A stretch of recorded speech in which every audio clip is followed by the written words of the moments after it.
All right, gang. Oh, what's going on, everybody?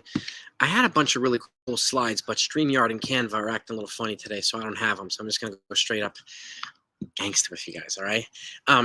First piece of news, Gavin Lux, if you haven't heard, Dodger Super Utility Players out for the 2023 season. He tore his ACL, and so they need a player now, an infield player particularly. And who has an excess of infielders? The Yankees, okay? And who has an excess of infielders that might not require a massive overpay or might get a decent return back? The Yankees.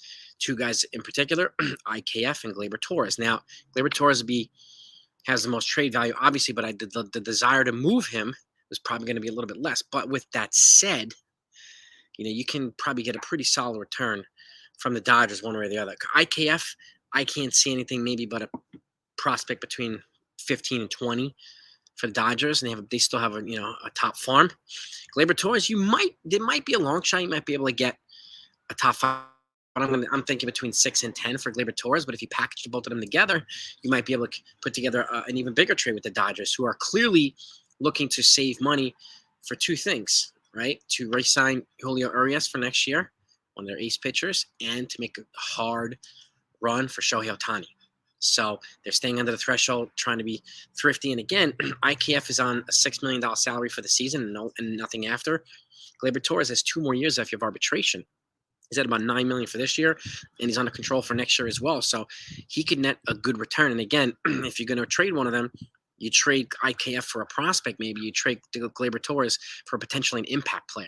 So there are guys or even top end prospects, and I would prefer an impact player for Gleyber Torres, whether it be a pitcher or an outfielder. But the Dodgers have enough for the Yankees to please the Yankees in a return. So I would keep an eye out for this one. If I'm the Yankees, I'm calling these guys right now to talk trade. I really am.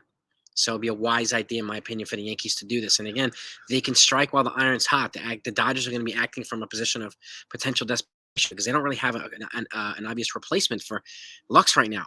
So they're going to want to fill it so that the player in, get used to his new team, his new surroundings, and everything else, and be ready for a full season of Dodgers ball. And then the Yankees can make the move that they need to make. They'll clear some payroll. So if they want to make another move, they can for left field or whatever, right? Or if they want to save money to make a move at the deadline, they can do that as well. And again, if they move one, 6 or 9 million, you move both, that's 15 million off the payroll. Keeps them under the Cohen threshold, which they've made clear they don't want to exceed.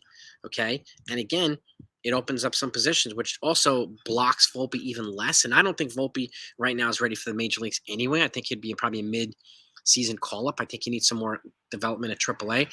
I don't think Jason Dominguez is ready either. He's barely sniffed AA. And again, he has a home run, but who did he hit it off of? It's not like he's hitting top major league pitchers. He is not ready for the top major league pitchers yet. Not. So, and as much as people don't want to hear that, it's true. It's obvious. So I would not be. He, to me, I've said 2 things. If I'm going to keep him, right, I'm going to wait until 2024, let him develop for another year. Or if I'm going to trade him, I'm going to trade him for an impact player, kind of like a Brian Reynolds. And I've said Brian Reynolds. People think I'm nuts, but he is the finished product, in my opinion, of what Jason Dominguez we hope would be. We hope Dominguez will be better than Brian Reynolds, obviously, but if you want to capitalize on the prime years of the guys we have now, Brian Reynolds is the guy to get. Period. Okay? Now, moving over, I have today's lineup as well, and I also have some Yankees news, so be sure to do those things. Hit that like button, the subscribe button, so you don't miss anything. Let me give you the news first, okay? Austin Wells, he had a little bit of a bone bruise in the rib. Well, confirmed it's a broken rib. Okay, which rib is it? I think it's his 12th rib. He's going to miss at least 6 to 8 weeks. So that's unfortunate news. Thankfully, he's have Kyle Higashioka here for catching depth, and thankfully he's healthy because we're down Austin Wells and we're Ben Rortvedt. So having Higashioka is a blessing right now. So I'm very thankful that we have him to go with Jose Trevino. So that's the news. Now let me pivot over to the lineup. They're playing the Washington Nationals this afternoon. It's going to look like pretty close to what the season lineup would probably look like if they don't make any more moves. DJ LeMay, who's going to lead off, playing second base. Aaron Judge batting second in right field. Anthony Rizzo batting third at first base. Giancarlo Stanton's DHing at cleanup. Josh Donaldson's batting fifth at third base. Harrison Bader's batting sixth in center field. Aaron Hicks batting seventh in left field. Kyle Higashioka catching, batting eighth, and IKF batting ninth at shortstop. This is going to look like probably a full lineup if they don't make any more moves. So it's going to be pretty close. Maybe a little bit of a different order. But on the mound is going to be Domingo Germán, who's also competing for the number 5 spot for pitching. We'll see how he looks. I mean, Severino got his rounds, and I'm hearing that Cole and Rodon are probably going to get a chance to pitch towards the end of this week as well. So we'll see what everybody looks like now. So we looked at Matt Crook yesterday, looked really, really good. He's, I think, in my opinion, with Germán and Clark Schmidt, who looked really good the other day as well. So we have some pitching guys, some pitchers to be looking after. Like I mentioned, Jimmy Cordero for the bullpen. They're still looking to fill up another bullpen spot. So could be Crook, could be Cordero, could be someone else. So Yankees have a lot of things to be encouraged about, a lot of things to look forward to. The Austin Wells news is unfortunate, but we have Kyle Higashioka, who has the most major league experience of all these guys, with the exception of Jose Trevino.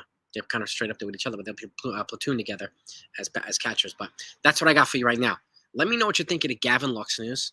Do you think would you call them and talk trade right now? Who would you move? What would you want? And so on and so forth. You could probably put together a pretty decent trade. Either one. But again, Gleyber Torres, obviously he's a superior infielder. We know this. Okay? So he would require more in a trade. And again, the Yankees would need an impact player. I'm not just going to move him for the sake of moving salary. That's what you do at IKF. You move salary and you maybe get some kind of prospect in return. Gleyber Torres is a top 5 second baseman in baseball right now. So you got to get the appropriate value back in return. So I mean, opinions don't really matter here, honestly, because that's the fact. So the Yankees have to get some kind of impact in return for Gleyber Torres, because they would be taken away from an offense that didn't really get much better this offseason. Okay? So it's something to keep in mind as well. They have to keep these things in perspective too. But we'll see. That's my view. Give me yours. Let's talk about it. And I'll be here later on for the post game. Over now.